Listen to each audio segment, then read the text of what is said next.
ಹರೇ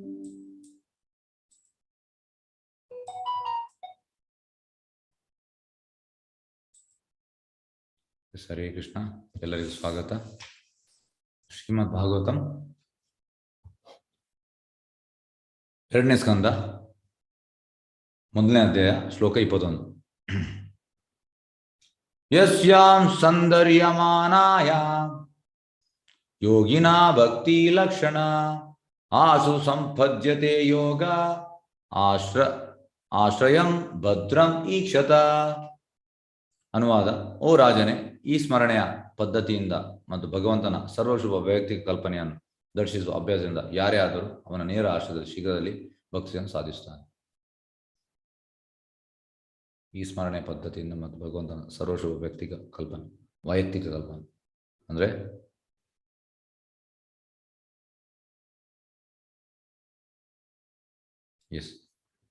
ಎಂತ ಹೇಳಿದರಲ್ಲಿ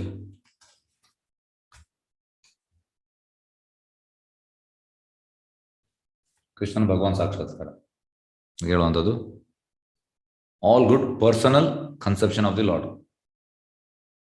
ಬ್ರಹ್ಮೇತಿ ಪರಮಾತ್ಮೇತಿ ಭಗವಾನೇತಿ.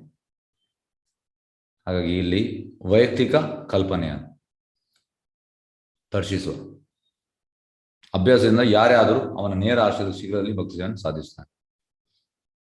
ಹಾಗಾಗಿ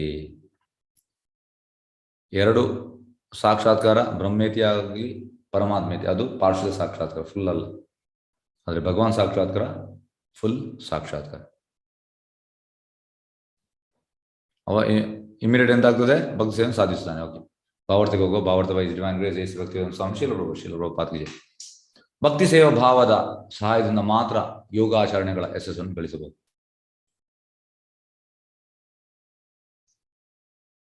ನೋಡಿ ಎಂತ ಹೇಳ್ತಾರೆ, ಯೋಗಾಚರಣೆಗಳ ಯಶಸ್ಸು ಸಿಗುವಂಥದ್ದು ಭಕ್ತಿ ಸೇವೆಯಿಂದ ಮಾತ್ರ. ಸರ್ವದೇವತವಾದ ಅಥವಾ ಎಲ್ಲ ಕಡೆಯಲ್ಲಿಯೂ ಸರ್ವಶಕ್ತನ ಸನ್ನಿಧಾನವನ್ನು ಅನುಭವಿಸುವ ಪದ್ಧತಿಯು ಭಕ್ತಿ ಕಲ್ಪನೆಯನ್ನು ಮನಸ್ಸಿಗೆ ಒಗ್ಗಿಸುವ ಒಂದು ಬಗೆಯ ತರಬೇತಿಯಾಗಿದೆ. ಭಗವಂತ ಎಲ್ಲ ಕಡೆ ಇದ್ದಾನೆ. ಈಗ ಹೇಗಂದ್ರೆ ಇದಕ್ಕೆ ಒಂದು ಉದಾಹರಣೆ, ಒಮ್ಮೆ ಒಬ್ಬ ಹೇಳುವಂಥದ್ದು, ಪ್ರಭು ತುಂಬ ಸಿಟ್ಟುವಂತ ಅವ ಹೇಳುವಂಥದ್ದು, ಯಾಕೆ ದೇವಸ್ಥಾನಕ್ಕೆ ಹೋಗ್ತೀರಿ, ದೇವಸ್ಥಾನದಲ್ಲಿ ಭಗವಂತ ಇಲ್ಲ ಅಲ್ಲ. ಅವ ಹೇಳಿದ್ದು ಎಂತಂದ್ರೆ, ಯಾಕೆ ದೇವಸ್ಥಾನಕ್ಕೆ ಹೋಗ್ತೀರಿ, ದೇವರು ಎಲ್ಲ ಕಡೆ ಇದ್ದಾರೆ. ಅವ ಹೇಳಿದ್ದು, ಯಾಕೆ ದೇವಸ್ಥಾನ, ಯಾಕೆ ಮನೆಯಲ್ಲಿ ಕುತ್ಕೊಂಡು ಎಲ್ಲಿದ್ದಾನೆ ದೇವರು, ಎಲ್ಲಿದ್ದೀರಿ ಅಲ್ಲಿದ್ದಾನೆ, ಯಾಕೆ ದೇವಸ್ಥಾನಕ್ಕೆ ಹೋಗ್ಬೇಕು. ಪ್ರಬೋಧವನಿಗೆ ಕೇಳಿದ್ರು, ಎಸ್ ಓಕೆ ನಾನು ಒಪ್ತೇನೆ, ನೀನಂತ ಹೇಳ್ತೀವಿ ಎಲ್ಲ ಕಡೆ ಇದ್ದಾರೆ, ದೇವಸ್ಥಾನದಲ್ಲಿ ಯಾಕೆ ಇಲ್ಲ, ಏನು ತಪ್ಪು ಮಾಡಿದ್ದಾರೆ. ಈಗ ನೀನು ಹೇಳ್ತೀವಿ ಎಲ್ಲ ಕಡೆ ಇದ್ದಾರೆ, ದೇವಸ್ಥಾನದಲ್ಲಿ ಯಾಕೆ ಇಲ್ಲ. ಒಂದು ಉತ್ತರ ಇಲ್ಲ. ಈ ರೀತಿ ಜನರಿದ್ದಾರೆ. ಅಂದರೆ ಇವರೆಲ್ಲ 4ರಲ್ಲಿ 1 ಕ್ಯಾಟಗರಿ. ನಮಾಂ ದುಷ್ಕೃತನ ಮೂಢ ಪ್ರಪದ ಜನರಾಧಮ ಮಾಯ ಅಪರಿತ ಜ್ಞಾನ ಆಸುರಿಮಾವ್ ಆಶ್ರಿತ. 4ರಲ್ಲಿ 1 ಯಾವುದಾದ್ರು. ಇಲ್ಲದೆ ಅವನಿಗೆ ಅಷ್ಟು ಅಸೂಯೆ ಬರುವುದಿಲ್ಲ. ಒಬ್ಬ ದೇವಸ್ಥಾನಕ್ಕೆ ಹೋಗುವಾಗ ಯಾಕೆ ಅವನಿಗೆ ಅಷ್ಟು ಅಸೂಯೆ ಬರ್ತದೆ, ಎಲ್ಲ ಕಡೆ ಇದ್ದಾನೆ, ಯಾಕೆ ನೀವು ಅಲ್ಲಿಗೆ ಹೋಗ್ಬೇಕು, ಈ ರೀತಿ ಹೇಳುವವರು ಅವರು 4 ಕ್ಯಾಟಗರಿ ಸೇರಿದವರು. 4ರಲ್ಲಿ 1 ಯಾವುದಾದ್ರು ಒಂದು.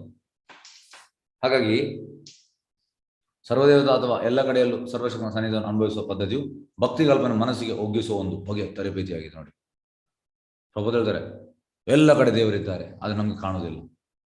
ಚಿತ್ರಮಬ್ಬ ಅಂತ ಹೇಳುವಂಥದ್ದು ಅಚಿಂತ್ಯ ಭೇದ ಅಭೇದ ತತ್ವ, simultaneous one and different. Krishna ಗೋಲೋಕದಲ್ಲಿ ಕೂಡ ಇಲ್ಲಿ ಅಣುವಲ್ಲಿ ಇದ್ದಾನೆ, ಪ್ರತಿ ಕಡೆ ಇದ್ದಾನೆ. ಹೇಗೆಂದ್ರೆ ಇದಕ್ಕೆ ಇನ್ನೊಂದು ಎಕ್ಸಾಂಪಲ್ ಕೊಡ್ತೇನೆ. ಒಮ್ಮೆ ಗುರು ಶಿಷ್ಯನಿಗೆ ಹೇಳುವಂಥದ್ದು, ನೀನು ಯಾರಿಲ್ಲ ಜಾಗದಲ್ಲಿ ತಿಂದು ಬಾ ಅಂತ.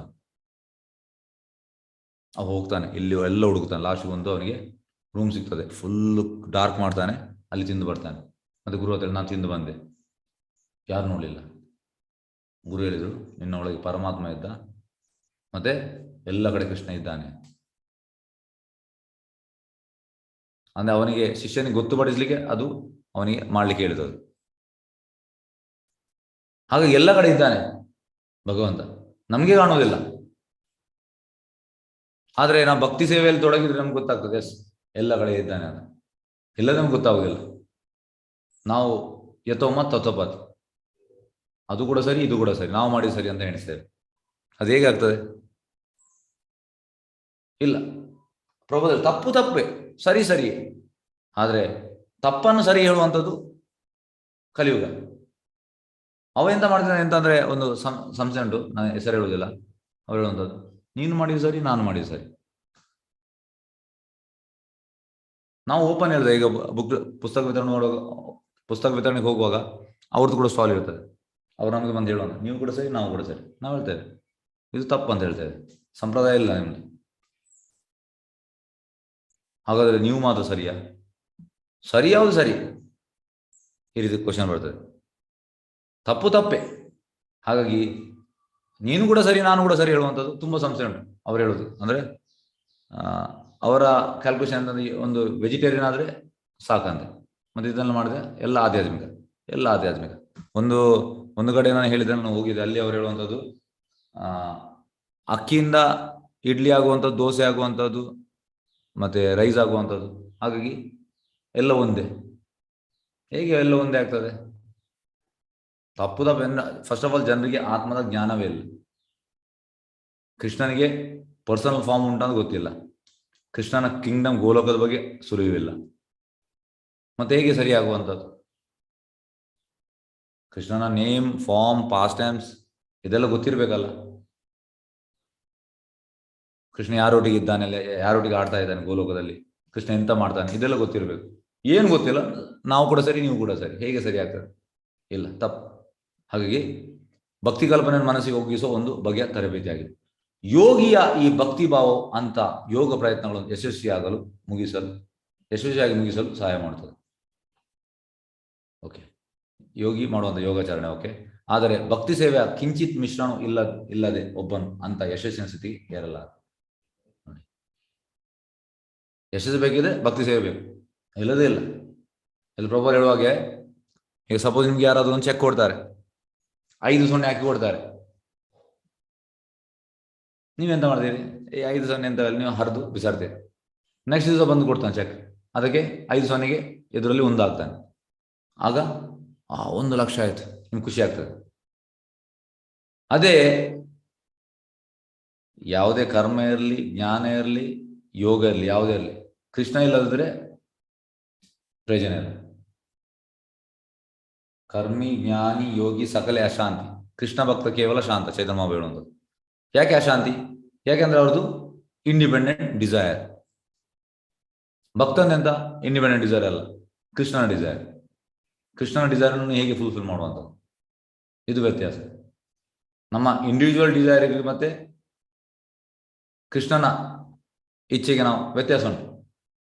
ಕೃಷ್ಣನಿಗೆ ಎಂತ ಇಚ್ಛೆ ಉಂಟು ಅದನ್ನು ನಾವು ಮಾಡುವ, ನಮ್ದು ಹಾಗೆಲ್ಲ, ಉಳಿದವ್ರದ್ದು ಅವರವರ ಇಚ್ಛೆ. ಹಾಗಾಗಿ ಅದು ಪ್ರಯೋಜನ ಇಲ್ಲ ಅಂತ ಹೇಳುವಂಥದ್ದು. ಎಸ್, ಏನಲ್ಲ, ದೇವತಾವಾದದ ದೃಷ್ಟಿಯಿಂದ ಸೃಷ್ಟಿಯಾದ ಭಕ್ತಿ ವಾತಾವರಣವು ಅನಂತರದ ದಿನಗಳಲ್ಲಿ ಭಕ್ತಿ ಸೇವೆಯಾಗಿ ಬೆಳೆಯುತ್ತದೆ ಅಂತ ಹೇಳಿದ್ದಾರೆ ಇಲ್ಲಿ. ಅಂದ್ರೆ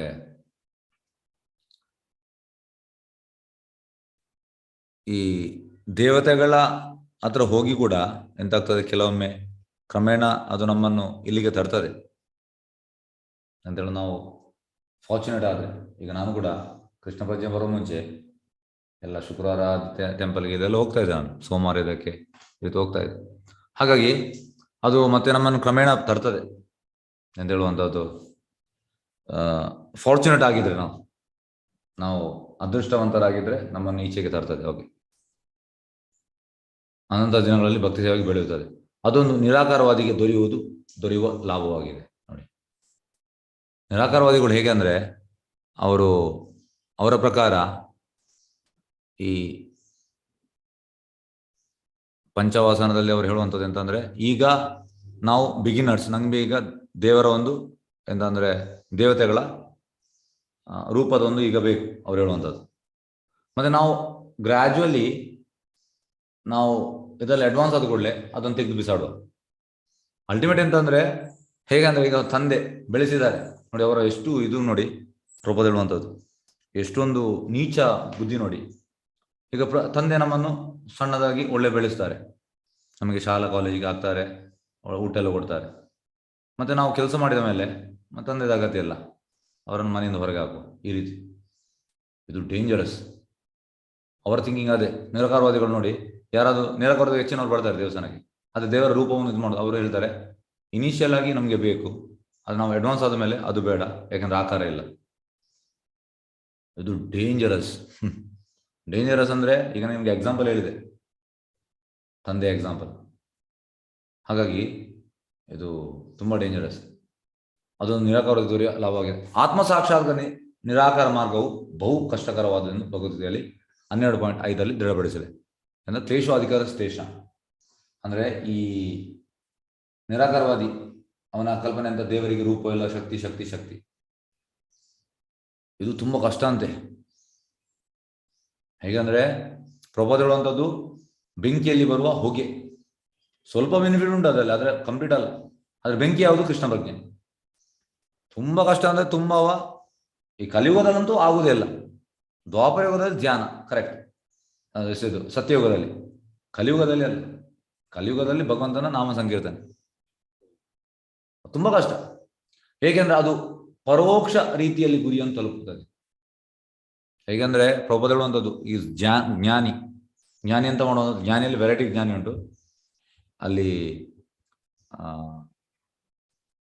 ಚತುರ್ವಿಧ ಭಜಂತೆ ಮಾಂ ಸುಕೃತ ಅರ್ಜುನ ಅರ್ಥೋ ಅರ್ಥಾರ್ಥಿ ಜಿಜ್ಞಾಸು ಜ್ಞಾನಿಜ ಭರತಾಶ. ಅಲ್ಲಿ ಜ್ಞಾನಿ ಇದ್ದಾನೆ, ಅವ ಭಕ್ತ ಜ್ಞಾನಿ. ಪ್ರಭಾದ ಹೇಳ್ತಾರೆ ಬೇರೆ ಬೇರೆ ಜ್ಞಾನಿಗಳಿದ್ದಾರೆ.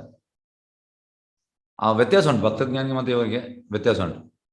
ಹಾಗಾಗಿ ಈ ಜ್ಞಾನಿಗಳು ಎಂತ ಮಾಡೋದು ಅಂದ್ರೆ, ಅವರು ಪ್ರಭಾದ ಹೇಳ್ತಾರೆ ಹೀಗೆ ಸ್ಟ್ರೈಟ್ ಈಗ ತಿನ್ಬೇಕು, ಈಗ ನಾವು ತಿನ್ನುವಂಥದ್ದು, ಇಲ್ಲಿ ಊಟ ಆಗಿದೆ ಈಗ ತಿನ್ನುವಂಥದ್ದು. ಅವ್ರು ಹೀಗೆ ಹೋಗುವಂಥದ್ದು, ಹೀಗೆ ಹೀಗೆ ಹೀಗೆ ಮಾಡಿ ಹೀಗೆ ಮಾಡಿ ಹೀಗೆ ಮಾಡಿ ಹೀಗೆ ಮಾಡಿ ಹೀಗೆ ಮಾಡಿ ಹೀಗೆ ಮಾಡಿ ಹೀಗೆ ಮಾಡಿ ಮತ್ತೆ ಕೂಡ ತಿನ್ಲಿಕ್ಕೆ ಆಗುದು, ಇಲ್ಲಿ ತನಕ ಬರ್ತಾರೆ.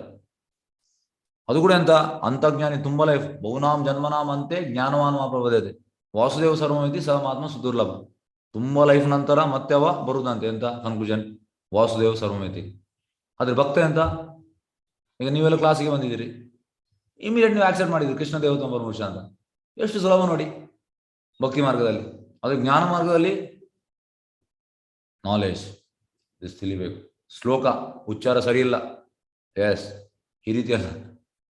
ಕೆಲವರೆಲ್ಲ ಎಂತಂದ್ರೆ ಹೆಚ್ಚಿನವರು ಅದು ಸರಿ ಇಲ್ಲ, ಅವರಿಗೆ ಉಚ್ಚಾರ ಬರುವುದಿಲ್ಲ, ಸರಿ ಇಲ್ಲ. ಪ್ರಭುಪಾದ ಹೇಳ್ತಾರೆ, ಹೇಗೆಂದ್ರೆ ನಿಮ್ಗೆ ಎಕ್ಸಾಂಪಲ್ ಕೊಟ್ಟಿದ್ದೇನೆ. ಚೈತನ್ಯ ಮಹಾಪ್ರಭು ಅಂತ ಹೇಳಿದ್ದಾರೆ ಅವನಿಗೆ, ಬ್ರಾಹ್ಮಣನಿಗೆ, ನೀನು ಓದುವ ಅಗತ್ಯ ಇಲ್ಲ, ನಿನ್ಗೆ ಅರ್ಥ ಆಯ್ತಾನೆ. ಭಗವಂತನಿಗೆ ಬೇಕಿರುವ ಒಂದು ಭಾವ, ಉಚ್ಚಾರ ಅಲ್ಲ, ಉಚ್ಚಾರ ಅಲ್ಲ. ಎಸ್, ಗುರಿಯನ್ನು ತಲುಪುತ್ತದೆ. ಪರೋಕ್ಷ ಗುರಿಯನ್ನು ತಲುಪುತ್ತದೆ. ಹೀಗಿದ್ದರೂ ನಿರಾಕಾರವಾದಿಯು ಕೂಡ ಬಹುದೀರ್ಘ ಕಾಲದ ಅನಂತರ ಭಗವಂತನ ವ್ಯಕ್ತಿ ಲಕ್ಷಣ ಮನಸ್ಸಿನಲ್ಲಿ ತುಂಬಿಕೊಂಡವನಾಗ್ತಾನೆ.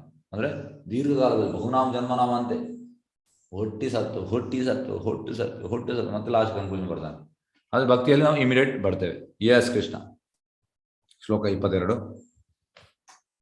ರಾಜ ಉವಾಚ ಯಥಾ ಸಂಧ್ಯಾರ್ಯತೆ ಬ್ರಹ್ಮನ್ ಧಾರಣಾ ಯತ್ರ ಸಮ್ಮತ ಯಾದೃಶ್ರೀ ವಾ ಹರೇತಾಶು ಪುರುಷಸ್ಯ ಮನಾಮಲಂ. ಭಾಗ್ಯಶಾಲಿಯಾದ ಪರೀಕ್ಷಿತ್ ಮಹಾರಾಜನು ಇನ್ನು ಮುಂದಕ್ಕೆ ಪ್ರಶ್ನಿಸುತ್ತಾ ಹೀಗೆ ಹೇಳಿದನು, ಓ ಬ್ರಾಹ್ಮಣರೇ, ಮನಸ್ಸನ್ನು ಹೇಗೆ ಮತ್ತು ಎಲ್ಲಿ ಅನ್ವಯಿಸಬೇಕು?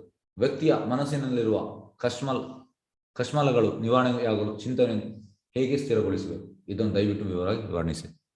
ನೋಡಿ, ಒಳಗೆ ಪ್ರಭಾವ ಹೇಳ್ತಾರೆ, ನಾವು ಕೋಟಿ ಲೈಫ್ ತೆಗೆದಿದ್ದೇವೆ, ಕೋಟಿ. ಪ್ರಭಾವ ಹೇಳಿದರೆ, ಈಗ ಯಾರಾದ್ರೂ ಕೃಷ್ಣ ಪ್ರಜ್ಞೆಯಲ್ಲಿ ಈಗ ಇದ್ರೆ ನಾವು ಲಾಸ್ಟ್ 6 ಲೈಫಲ್ಲಿ ಇದ್ದೇವೆ. ಇದಂತ ಪ್ರಭಾವ ಹೇಳಿದ್ದಾರೆ, ಪ್ರಭಾವ ಒಂದು ಕ್ಲಾಸಲ್ಲಿ ಹೇಳ್ತಾರೆ. Because now you are into Krishna from last 6 life you were there into Krishna consciousness ಇದ್ದೇವೆ. ಅದಕ್ಕಿಂತ ಮುಂಚೆ ನಾವು ಎಷ್ಟು ಕೋಟಿ ಲೈಫ್ ಸಿಗ್ತೇವೆ, ಹುಟ್ಟು ಸಾವು ಹುಟ್ಟು ಸಾವು ಹುಟ್ಟು ಸಾವು, ಬೇರೆ ಬೇರೆ ಎಲ್ಲ ಆಗಿದೆ ನಮ್ದು.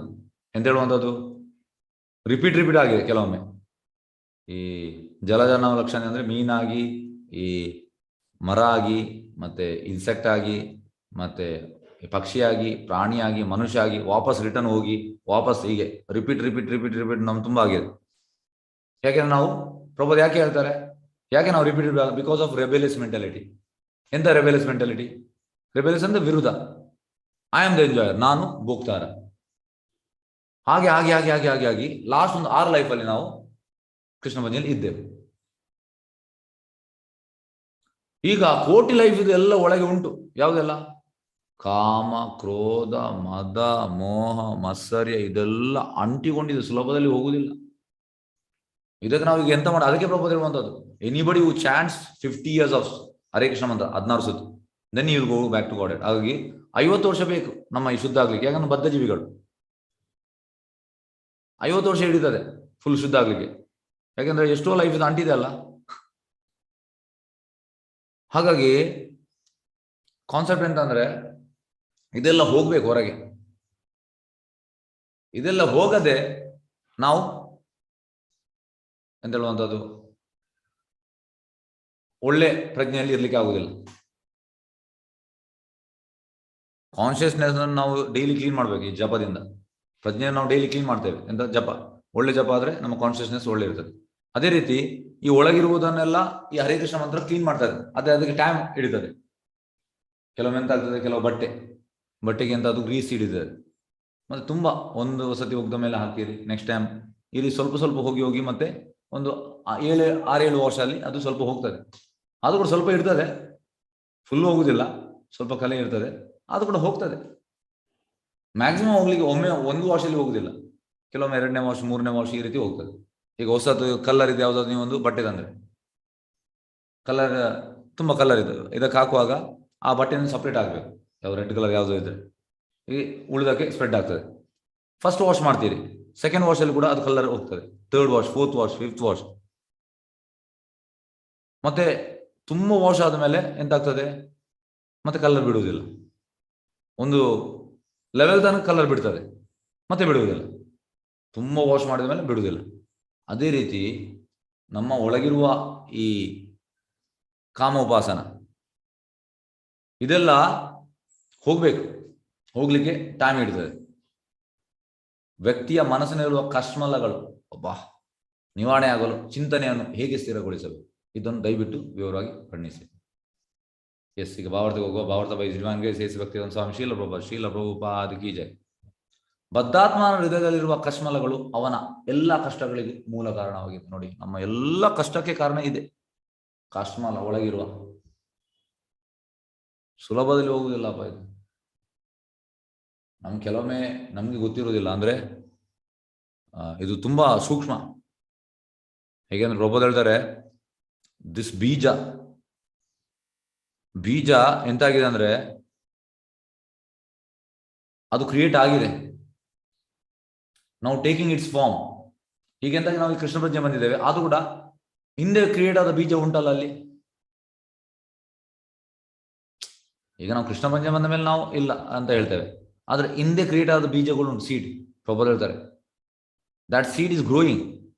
ಅಂದ್ರೆ ಹಾಗಾಗಿ ನಮಗೆ ನೋಡೋದ್ರಲ್ಲಿ ಡಿಸ್ಟರ್ಬೆನ್ಸ್ ಆಗ್ತದೆ. ಯಾಕೆ ಡಿಸ್ಟರ್ಬೆನ್ಸ್ ಆಗುವಂಥದ್ದು? ಆ ಬೀಜ ಉಂಟು. ಆ ಬೀಜ ಹೋಗ್ಲಿಕ್ಕೆ ಟೈಮ್ ಇರ್ತದೆ. ಯಾಕೆಂದ್ರೆ ಎಂತ ಹೇಳುವಂಥದ್ದು, ಅದಕ್ಕೆ for every action there is equal and opposite reaction. ಅಂದ್ರೆ ಈಗ ಜಾಸ್ತಿ ನಾವು ಪಾಪ ಮಾಡಿ ಮತ್ತೆ ನಾವು ಪುಣ್ಯ ಮಾಡಿದ್ರೆ ಅದಕ್ಕೆ ಸ್ವಲ್ಪ, ಅಂದ್ರೆ ನಾವು ಜಾಸ್ತಿ ಪಾಪ ಮಾಡಿ ಪುಣ್ಯ ಮಾಡಿದ್ರೆ ನಮಗೆ ನರಕಕ್ಕೆ ಹೋಗ್ಲಿಕ್ಕೆ ಸಿಗ್ತದೆ ಅಂತೆ. ಅಲ್ಲಿ ಕೇಳ್ತಾನೆ, ನಿನ್ಗೆ ಫಸ್ಟ್ ಪುಣ್ಯ ಅನುಭವಿಸ್ಬೇಕು ಪಾಪವ? ಅಂದ್ರೆ ಬ್ಯಾಲೆನ್ಸ್ ಮಾಡಿದ್ರೆ ಅಲ್ಲಿ ನಾವು ಹೇಳ್ತೇವೆ ನಮ್ಗೆ ಪುಣ್ಯ ಮಾಡಿ ಎಲ್ಲ ಅನುಭವಿಸಿ ಬಂದು ಮತ್ತೆ ಅಲ್ಲಿ ಪಾಪವನ್ನು ಅನುಭವಿಸ್ಬೇಕು. ಇಲ್ಲದ್ರೆ ಅಲ್ಲಿ ಫಸ್ಟ್ ಪಾಪ ಆದ್ರೆ ಪಾಪ ಅನುಭವಿಸಿ ಮತ್ತೆ ಪುಣ್ಯಕ್ಕೆ ಹೋಗುವಂತ ಈ ರೀತಿ. ಹಾಗಾಗಿ ಈ ಎಂತ ಹೇಳುವಂಥದ್ದು, ಒಳಗಿರುವಂತ ಕಶ್ಮಲಗಳು ಅದು ನಮಗೆ ಗೊತ್ತಿಲ್ಲ, ಅದು ತುಂಬ ಉಂಟು. ಅದು ಹೋಗ್ಬೇಕು, ಮೂಲ ಕಾರಣವಾಗಿದೆ. ಬದ್ಧಾತ್ಮನ ಭೌತಿಕ ಅಸ್ತಿತ್ವದ ಬಗ್ಗೆ ಬಗೆಯ ಕ್ಲೇಶಗಳು ಸುತ್ತುವರಿದಿದೆ. ಬಗೆಯ ಕ್ಲೇಶ, ಆದಿದೈವಿಕ, ಆಧ್ಯಾತ್ಮಿಕ, ಆದಿಭೌತಿಕ, ಈ ರೀತಿಯೆಲ್ಲ ಕ್ಲೇಶ ಉಂಟು. ಹಾಗಾಗಿ ಎಲ್ಲ ನಮ್ಮನ್ನು ರೊಟೇಟ್ ಮಾಡ್ತಾ ಉಂಟು ಕ್ಲೇಶಗಳು. ಒಟ್ಟು ಅಜ್ಞಾನದ ಕಾರಣದಿಂದಾಗಿ ಮತ್ತು ಭೌತಿಕ ಜಗತ್ತಿನ ದೀರ್ಘ ಸೆರೆವಾಸದ, ನೋಡಿ ತುಂಬಾ ಲೈಫ್ ನಾವು ಈ ಜೈಲಿಗೆ ಬಂದಿದ್ದೇವೆ. ಪ್ರಭುಪಾದ ಜೈಲಿಗೆ ಹೋದ ಮೇಲೆ ಅವ ರಿಫಾರ್ಮ್ ಆಗಬೇಕು. Prabhupada jail is meant for reformation. ಅದು ನಾವು ಅಲ್ಲಿಂದ ತಿಳಿಬೇಕು, ನನ್ನ ಮಿಸ್ಟೇಕ್ ಆಗಿದೆ, ತಿದ್ದಬೇಕು, ಮತ್ತೆ ಅದನ್ನು ಮಾಡಿದೆ ಅಂತ ಜೈಲಿ ಯಾಕೆ? ಹಾಗಾಗಿ ಪ್ರಭುಪಾದ ಹೇಳ್ತಾರೆ ಅದನ್ನು, ಭೌತಿಕ ದೀರ್ಘ ಸೆರವಾಸದ ಜೀವನದಿಂದ ವ್ಯಕ್ತಿಯು ಹೃದಯಗಳಿಗೆ ಕಶ್ಮಲಗಳು ಸೇರಿರುತ್ತದೆ. ಅವುಗಳ ನಿಮಿತ್ತದಿಂದ ಒದಗುವ ಕಷ್ಟಗಳನ್ನು ನಿವಾರಿಸಿಕೊಳ್ಳಲು ಅವನು ಅಸಮರ್ಥನಾಗಿದೆ. ನೋಡಿ ಪ್ರಭುಪಾದ ಹೇಳುವಂಥದ್ದು ಎಂತಂದ್ರೆ, ಬೈ ಅವರ್ ಓನ್ ನಮ್ಗೆ ಆಗುದಿಲ್ಲ ಈ ಕಷ್ಟದಿಂದ ಹೊರಗೆ ಬರಲಿಕ್ಕೆ. We want help. ಯಾರಿಂದ ಹೆಲ್ಪ್? ಆಚಾರ್ಯರಿಂದ, ಪ್ರಭುಪಾದಿಂದ. ಅವರಿಂದ ನಮಗೆ ಸಹಾಯ ಬೇಕು. ಈ ಕಷ್ಟ ನಮಗೆ ನೋಡಿ, ಅವುಗಳ ನಿಮಿತ್ತದಿಂದ ಒದಗುವ ಕಷ್ಟಗಳನ್ನು ನಿವಾರಿಸಿಕೊಳ್ಳಲು ಅವನು ಅಸಮರ್ಥನಾಗಿದ್ದಾನೆ. Prabhupada, this condition soul is in a helpless position, is totally rotting in this material world. Prabhupada ಹೇಳ್ತಾರೆ, ಹೆಲ್ಪ್ಲೆಸ್ ಸಿಚುವೇಶನ್ ಇದ್ದೇವೆ ನಾವು. ನಮಗೆ ಆಚಾರ್ಯರ ಕೈ ಬೇಕು, ಸಹಾಯ ಬೇಕು. ಆಚಾರ್ಯರು ಎತ್ತಿದ್ರೆ ನಮ್ಗೆ ಅಲ್ಲಿಂದ ಹೊರಗೆ ಬರ್ಬೋದು. ಇಲ್ಲ, ಆಗುದಿಲ್ಲ. ನಮ್ಮ ಓನಿಂದ ಆಗುದಿಲ್ಲ. ಈ ಅಂದ್ರೆ ಪ್ಯಾಥೆಟಿಕ್ ಕಂಡೀಷನ್. ಪ್ರಭುಪಾದ ಹೇಳ್ತಾರೆ, this condition is pathetic. Pathetic ಅಂದ್ರೆ ತುಂಬಾ ನೀಚವಾದ ಕಂಡೀಷನ್, ಸ್ಥಿತಿ. ಅಲ್ಲಿ ನಮಗೆ ಈಗ ಹೊರಗೆ ಬರಬೇಕು, ನಮಗೆ ಆಗ್ತಾ ಇಲ್ಲ. ಅವುಗಳ ನಿಮಿತ್ತದಿಂದ ಓದುವ ಕಷ್ಟಗಳನ್ನು ನಿವಾರಿಸಿಕೊಳ್ಳಲು ಅವನು ಅಸಮರ್ಥನಾಗಿದ್ದಾನೆ.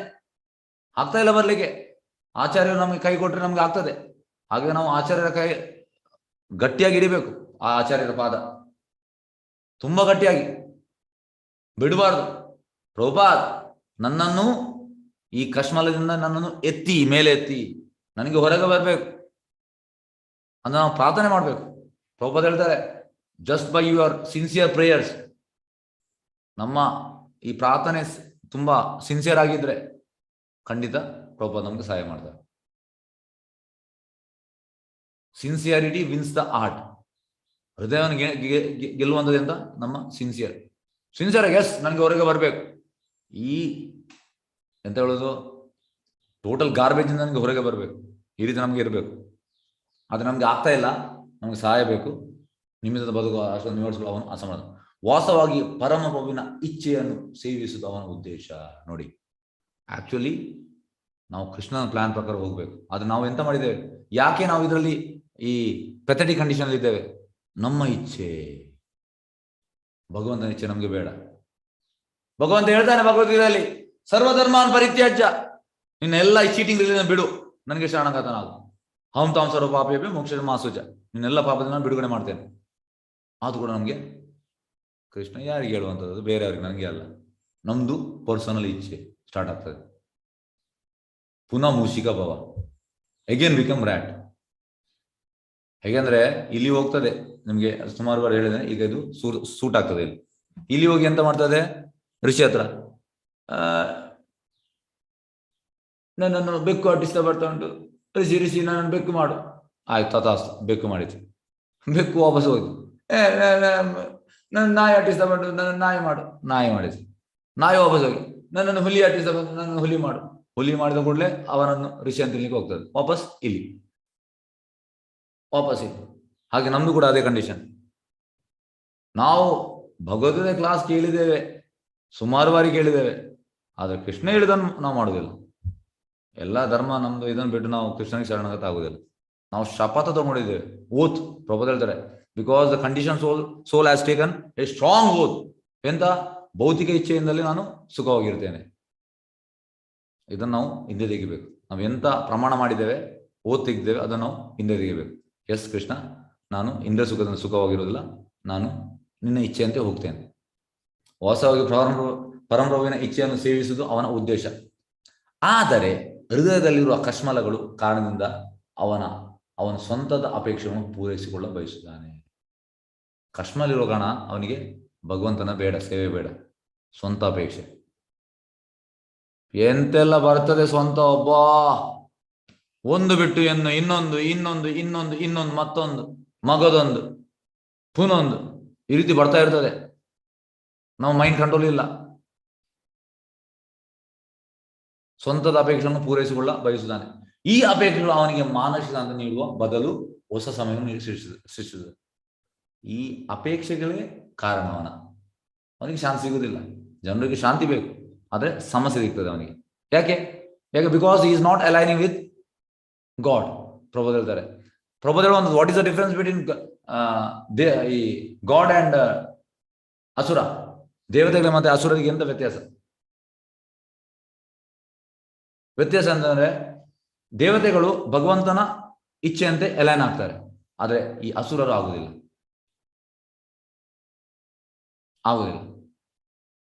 ಹಾಗಾಗಿ ನಾವು ಕೂಡ ಎಂತಂದ್ರೆ, ಈಗ ನಮ್ಮ ಆಸುರಿ ಪ್ರವೃತ್ತಿ ಉಂಟು. ನಾವು ಭಗವಂತನ ಇಚ್ಛೆಯಾಗಿ ಅಲೈನ್ ಆಗುದಿಲ್ಲ. ನಮ್ದು ಅಪೇಕ್ಷೆ ಎಂತೆಲ್ಲ ಉಂಟು, ಅದು ಬೇಕು, ಇದು ಬೇಕು, ಒಬ್ಬ ಮುಗಿಯುವುದಿಲ್ಲ, ಅದು ಹೋಗ್ತಾ ಇರ್ತದೆ ಗಾಡಿ. ಹಾಗೆ ನಮಗೆ ಶಾಂತಿ ಸಿಗುವುದಿಲ್ಲ ಅಷ್ಟೇ.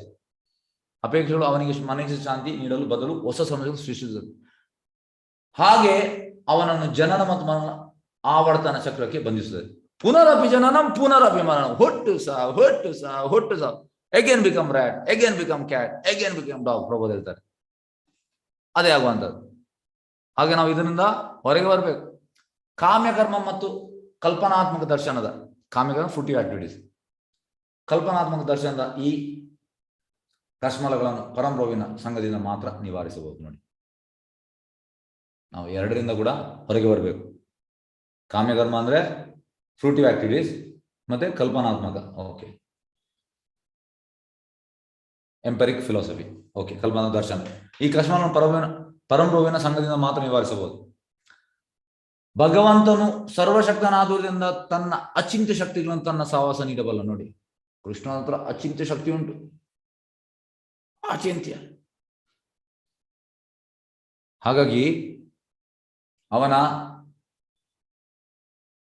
ಅಚಿಂತ್ಯ ಶಕ್ತಿಯಿಂದ ತನ್ನ ಸಹವಾಸ ನೀಡಬಲ್ಲನು. ಇನ್ಕನ್ಸಿವಬಲ್, ಓಕೆ. ಹಾಗೆ ಭಗವಂತನ ವ್ಯಕ್ತಿ ಲಕ್ಷಣಗಳ ಮೇಲೆ ತಮ್ಮ ಶ್ರದ್ಧೆಯನ್ನು ಇರಿಸಲಾಗದವರಿಗೆ ಅವನ ವಿರಾಟ್ ರೂಪ ಅಥವಾ ಭಗವಂತನ ವಿಶ್ವ ನಿರಾಕಾರ ಲಕ್ಷಣದ ಸಹವಾಸ ಮಾಡುವುದು ಅವಕಾಶ ನೀಡೋದು. ನೋಡಿ, ಹೆಚ್ಚಿನವರು ಈ ಭಗವದ್ಗೀತೆ 11ನೇ ಅಧ್ಯಾಯ ಬರುವಾಗ ನನಗೆ ವಿಶ್ವರೂಪ ನೋಡಬೇಕು. ವಿಶ್ವರೂಪ ಯಾರಿಗೆ? ಇಲ್ಲಿ ಪ್ರಭು ಹೇಳಿದ್ದಾರೆ.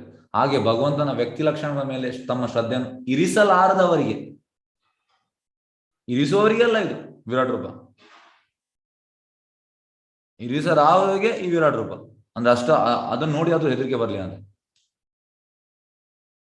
ಹೆದರಿಕೆ ಹುಟ್ಟಿಸ್ಲಿಕ್ಕೆ ವಿರಾಟ್ ರೂಪ ಅಷ್ಟೇ. ಅದು ಮೆಟೀರಿಯಲ್, ಅದು ಸ್ಪಿರಿಚುವಲ್ ಅಲ್ಲ. ವಿರಾಟ್ ರೂಪ ನೀಡಲಾಗುತ್ತದೆ. ಭಗವಂತನ ವಿಶ್ವ ನಿರಾಕಾರ ಲಕ್ಷಣ ಅವನ ಅಪರಿಮಿತ ಶಕ್ತಿಯ ರೂಪವಾಗಿದೆ. ಹೇಗೆಂದ್ರೆ ಈ ನಿರಾಕಾರ ಲಕ್ಷಣ ಅಂತ ಭಗವಂತನಿಂದ ಬರುವಂತ ಎಫಲ್ಜೆನ್ಸ್, ಶಕ್ತ ಮತ್ತು ಶಕ್ತಿಗಳು ಅನನ್ಯವಾಗಿರುವುದರಿಂದ ಅವನ ನಿರಾಕಾರ ವಿಶ್ವರೂಪದ ಕಲ್ಪನೆಯು ಕೂಡ ಬದ್ಧಾತ್ಮ ಪರೋಕ್ಷವಾಗಿ ಭಗವಂತನ ಸಹವಾಸ ಮಾಡೋದು ಮತ್ತು ಕ್ರಮೇಣ ವೈಯಕ್ತಿಕ ಸಂಪರ್ಕ ಹಂತಕ್ಕೇರಲು ಸಹಾಯ ಮಾಡುತ್ತದೆ. ಕಲ್ಪನೆಯು ಕೂಡ ಬದ್ಧಾತ್ಮ ಪರೋಕ್ಷವಾಗಿ ಭಗವಂತನ ಸಹವಾಸ ಮಾಡಲು ಅದರಲ್ಲಿ ಸ್ವಲ್ಪ ಬೆನಿಫಿಟ್ ಸಿಗ್ತದೆ.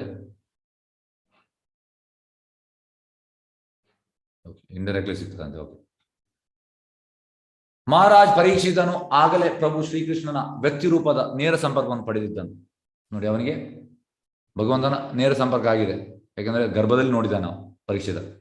ಆದ್ದರಿಂದ ಅವನು ಭಗವಂತನ ನಿರಾಕಾರ ವಿರಾಟ್ ರೂಪದಲ್ಲಿ ಮನಸ್ಸನ್ನು ಎಲ್ಲಿ ಮತ್ತು ಹೇಗೆ ಅನ್ವಯಿಸಬೇಕೆಂದು ಶುಕಮುನಿಗಳನ್ನು ಪ್ರಶ್ನಿಸುವ ಅಗತ್ಯವಿರಲಿಲ್ಲ.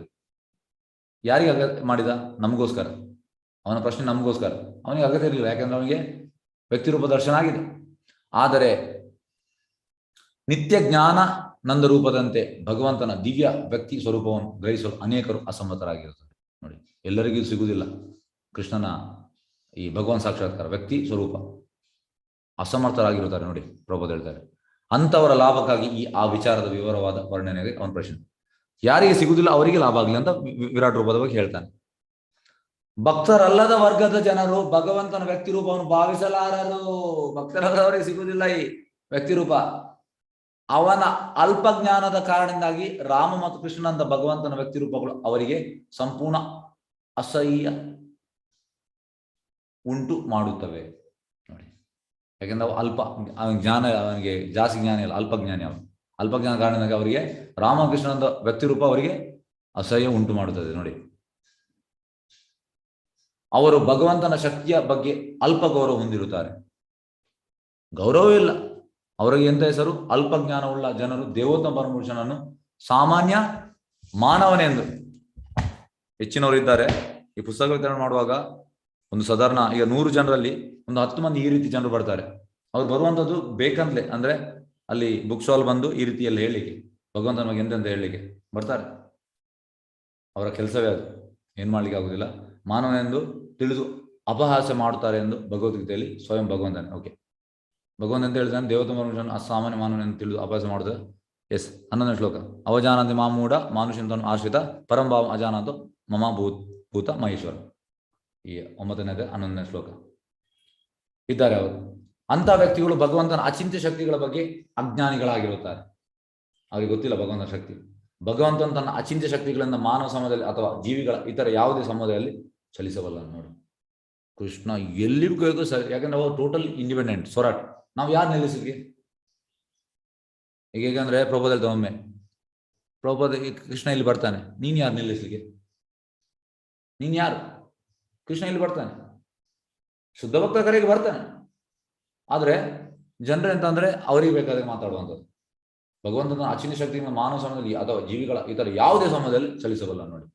ಜೊತೆಗೆ ತನ್ನ ದಿವ್ಯ ಸ್ಥಾನದಿಂದ ಸ್ವಲ್ಪವೂ ವಿಚಲಿತನಾಗದೆ ಅದೇ ಸರ್ವಶಕ್ತಿ ಪ್ರಭುವಾಗಿ ಇರಬಲ್ಲ. ಇದು ಹೇಳುವಂಥದ್ದು ಅಚಿಂತ್ಯ ಭೇದ ಅಭೇದ ತತ್ವ. Simultaneous one and different. Krishna ಗೋಲೋಕದಲ್ಲಿದ್ದಾನೆ, ಇಲ್ಲಿ ಕೂಡ ಬರ್ಬೋದು, ಅಲ್ಲಿ ಇದ್ದು ಇಲ್ಲಿ ಬರ್ಬೋದು. ನಮ್ಗೆ ಯಾಕೆ ಆಗೋದಿಲ್ಲ? ನಾವೀಗ ಇಲ್ಲಿ ಮಂಗಳೂರಲ್ಲಿ ಇದ್ದೇವೆ, ನಂಗೆ ಬೆಂಗಳೂರು ಇಲ್ಲಿ ಬಿಟ್ಟು ನಾನು ಬರ್ಬೇಕು, ಅಲ್ಲಿ ಇಲ್ಲಿಲ್ಲ, ಮಂಗಳೂರು ಬಿಟ್ಟಿದ್ದೇನೆ, ಈಗ ಬೆಂಗಳೂರಲ್ಲಿ ಇದ್ದೇನೆ. ಅದು ಕೃಷ್ಣ ಹಾಗೆ ಅಲ್ಲ, ಮಂಗಳೂರಲ್ಲಿದ್ದು ಬೆಂಗಳೂರಿಗೆ ಕೂಡ ಬರ್ಬೋದು. ಯಾಕೆ? ಯಾಕೆಂದ್ರೆ ಟೋಟಲಿ ಎಂತ ಹೇಳುದು, ಅವನ ಅಚಿಂತ್ಯ ಶಕ್ತಿ ಉಂಟು ಅವನದು, ಎಂತ ಬೇಕಾದ್ರೂ ಮಾಡ್ಬೋದು ಅವನಿಗೆ. ಹೇಗೆ 16,108 ಅವನ ಹೆಂಡತಿಯರೊಟ್ಟಿಗೆ ಎಲ್ಲರೊಟ್ಟಿಗೆ ಮನೆಯಲ್ಲಿ ಇದ್ದವ, ಹೇಗೆ ಅದು ಸಾಧ್ಯ? ನಮಗೆ ಒಂದು ಮನೆಯಲ್ಲಿ ಇರ್ಲಿಕ್ಕೆ ಆಗುದಿಲ್ಲ, ಯಾಕೆಂದ್ರೆ ಅವ ದೇವೋತ್ತಮ ಬರ್ಮೂರ್ಷ, ಅವನಿಗೆ ಎಂತ ಬೇಕಾದ್ರೂ ಮಾಡ್ಬೋದು, ಇರಬಲ್ಲ. ಭಗವಂತನ ಶಾಶ್ವತ ವ್ಯಕ್ತಿ ರೂಪವನ್ನು ಅಂಗೀಕರಿಸಲಾದ ಜನರ ಲಾಭಕ್ಕಾಗಿ ಪರೀಕ್ಷಿತ್ ಮಹಾರಾಜನು ಪ್ರಾರಂಭದಲ್ಲಿ ಮನಸ್ಸನ್ನು ಅವನ ಮೇಲೆ ಹೇಗೆ ಸ್ಥಿರಗೊಳಿಸಬೇಕು ಎಂದು ಶುಕಮುನಿ ಪ್ರಶ್ನೆ. ಇದು ಯಾಕೆ? ಶಾಶ್ವತ ವ್ಯಕ್ತಿ ರೂಪವನ್ನು ಯಾರಿಗೆ ಆಗುವುದಿಲ್ಲ ಅವರಿಗೋಸ್ಕರ ಪ್ರಶ್ನೆ. ಆಗ ಶುಕಮುನಿಗಳು ಈ ಮುಂದಿನ ವಿವರವಾಗಿ ಉತ್ತರಿಸಿದರು. ಓಕೆ, ಶ್ಲೋಕ 23.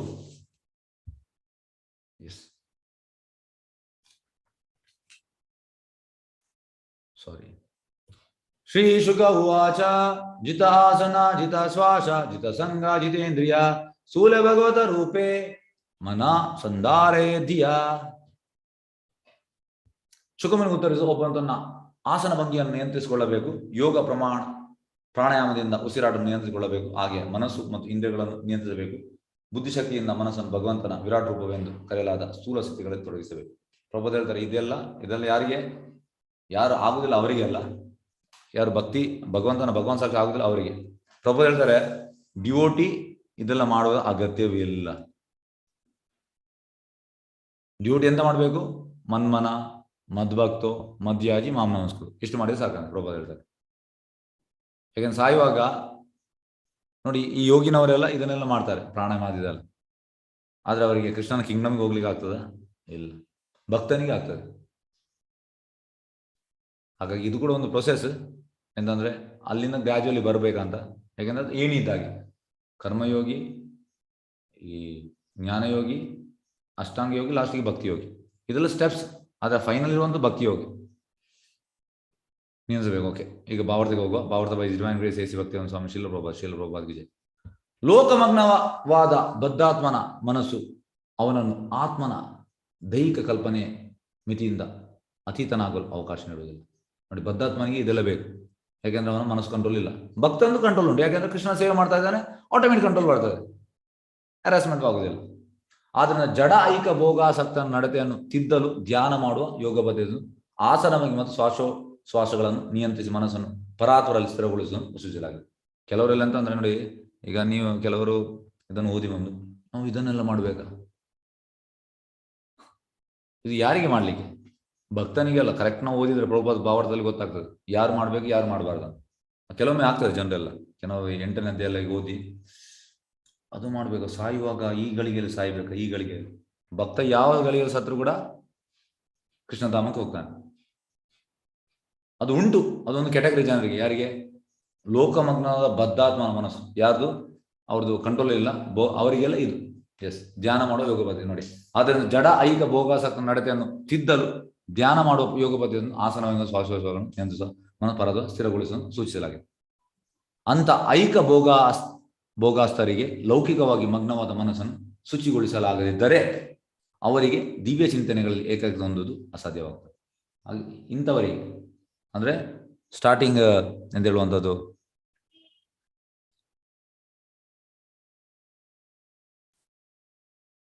ಅಂದ್ರೆ ಬಿಗಿನರ್ಸ್ಗೆ ಇದನ್ನು ಮಾಡಿ ಮತ್ತೆ ಅವರು ಬರಲಿ ಅಂತ, ಹಾಗೆ ಆ ರೀತಿ ಅಸಾಧ್ಯವಾಗ್ತದೆ. ಹಾಗೆ ಮಾಡಲು ಮನಸ್ಸನ್ನು ಭಗವಂತನ ಜಡ ಭೌತಿಕ ಅಥವಾ ಬಾಹ್ಯ ರೂಪದ ಮೇಲೆ ಸ್ಥಿರಗೊಳಿಸಬೇಕು. ಭಗವಂತನ ಅದ್ಭುತ ರೂಪದ ನಾನಾ ಭಾಗಗಳನ್ನು ಮುಂದಿನ ಶ್ಲೋಕದಲ್ಲಿ ವರ್ಣಿಸಲಾಗಿದೆ. ಐಕ ಭೋಗ ಮಾನವರು ಅಂತ ನಿಯಂತ್ರಣ ವಿಧಾನದ ಫಲದಂತೆ ಕೆಲವು ಯೋಗ ಸಿದ್ಧಿಗಳನ್ನು ಹೊಂದಲು ಬಹಳ ಕಾದು.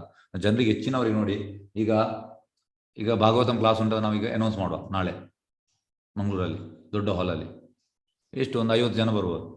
ಅದೇ ಮ್ಯಾಜಿಕ್ ಉಂಟು ಅಂತ ಹೇಳಿದರೆ 10,000 ಜನ ಬರ್ತಾರೆ. ಅಂದರೆ ಹೇಳ್ಬೇಕು, ನಿಮ್ಮದು ಹಣ ಒಂದು 1,000 ತಂದರೆ ಅದು 1,00,000 ಆಗ್ತದೆ. ಎಲ್ಲರೂ ತರ್ತಾರೆ. ಜನರಿಗೆ ಇದೇ ಬೇಕು ನೋಡಿ. ಇದು ಪ್ರಬೋಧಿತಾದನೆ ಹೇಳುವಂಥದ್ದು.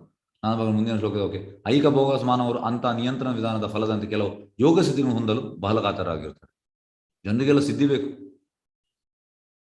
ಆದರೆ ಯೋಗ ನಿಯಂತ್ರಣದ ನಿಜವಾದ ಉದ್ದೇಶವು ವ್ಯಕ್ತಿಯಲ್ಲಿ ಸಂಗ್ರಹಗೊಂಡ ಕಾಮ, ಕ್ರೋಧ, ದುರಾಶೆ ಅಂತ ಭೌತಿಕ ಕಶ್ಮವನ್ನು ನಿರ್ಮೂಲ ಮಾಡುವುದಾಗಿದೆ. ಯೋಗ ಸಿದ್ಧಿ ಅಂದ್ರೆ ಎಂತ? ಮೇನ್ ಅಂದ್ರೆ ಇದರಿಂದ ನಾವು ದೂರ ಹೋಗ್ಲಿಕ್ಕೆ. ಈಗ ಅಷ್ಟಾಂಗ ಯೋಗ, ಯಮ, ನಿಯಮ, ಆಸನ, ಪ್ರಾಣಾಯಾಮ, ಪ್ರತ್ಯಾಹಾರ, ಧಾರಣ, ಧ್ಯಾನ, ಸಮಾಧಿ. ಇದು ಯಾಕೆ? ಲಾಸ್ಟ್ ಸಮಾಧಿ ಆಗಿ ಕೃಷ್ಣನ ಲೋಟಸ್ ಫೀಟಲ್ಲಿ ಸಮಾಧಿ ಆಗ್ಲಿಕ್ಕೆ. ಆದ್ರೆ ಜನರು ಬೇರೆ. ಹಾಗಾಗಿ ಅವ ಈಗ ಹೇಳ್ತಾನೆ ನಾವು ಧ್ಯಾನ ಮಾಡ್ತೇವೆ ಅಂತ. ಧ್ಯಾನ ಮಾಡಿದ ಮೇಲೆ ಇದ್ರಲ್ಲಿ ಕಡಿಮೆ ಆಗಬೇಕಲ್ಲ ಕಾಮ, ಕ್ರೋಧ. ಯಾಕೆ ಕಡಿಮೆ ಆಗುದಿಲ್ಲ? ಪ್ರಭು ಹೇಳ್ತಾರೆ, ಈಗ ನಾವು ಒಂದು ಡಾಕ್ಟರ್ ಹತ್ರ ಹೋಗ್ತೇವೆ. ಡಾಕ್ಟರ್ ಹತ್ರ ಹೋಗಿ ನಮಗೆ ಜ್ವರ ಕಡಿಮೆ ಆಗದಿದ್ರೆ ಒಂದು ಡಾಕ್ಟರ್ ಸರಿ ಇಲ್ಲ ಮತ್ತು ಮೆಡಿಸಿನ್ ಸರಿ ಇಲ್ಲ, ಇಲ್ಲದ್ರೆ ಎಂತ ಒಂದು ಆಗಿದೆ, ಸಮಥಿಂಗ್ ರಾಂಗ್ ಉಂಟು ಅದರಲ್ಲಿ. ಅದೇ ರೀತಿ ಮೇನ್ ಎಂತ ಉದ್ದೇಶ? ಸಮಾಧಿ ಆಗಲಿಕ್ಕೆ ಅಷ್ಟಾಂಗ ಯೋಗ. ಆದರೆ ಅವರವ್ರದ್ದು ಓನ್ ಮಾಡ್ತಾರೆ, ಬೇಜಾರಾಗ್ತದೆ. ಓಕೆ. ದುರಾಶೆ ಅಂತ ಭೌತಿಕ ಕಶ್ಮ ನಿರ್ಮೂಲ ಮಾಡುವುದಾಗಿದೆ. ಓಕೆ.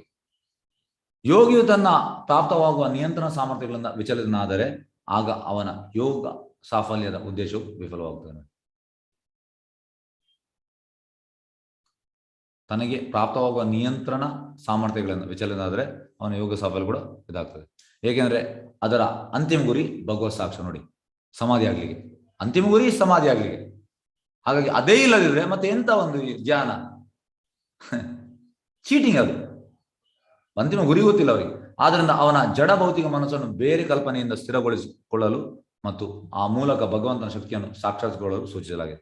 ಆ ಶಕ್ತಿಗಳು ದಿವ್ಯತ್ವದ ಅಭಿವ್ಯಕ್ತಿಗೆ ಸಾಧಕವೆಂದು ತಿಳಿಯುತ್ತಿದ್ದಂತೆ ಆತ ತಾನಾಗಿ ಮುನ್ನೆಜ್ಜೆಗೆ ಮುಂದುವರಿಯುತ್ತಾನೆ. ಪೂರ್ಣ ಸಾಕ್ಷಾತ್ ಹಂತವನ್ನು ತಲುಪುವುದು ಅವನಿಗೆ ಕ್ರಮೇಣ ಸಾಧ್ಯವಾಗ್ತದೆ ನೋಡಿ. ಅವನಿಗೆ ತಿಳಿದ್ರೆ ನಮ್ಮ ಗೋಲ್ ಸಮಾಧಿ ಅಂದರೆ ಅವನಿಗೆ ಎಲ್ಲ ಸರಿ ಆಗ್ತದೆ, ಮತ್ತು ಅವನಿಗೆ ಪೂರ್ಣ ಸಾಕ್ಷಾತ್ ಸಿಗ್ತದೆ.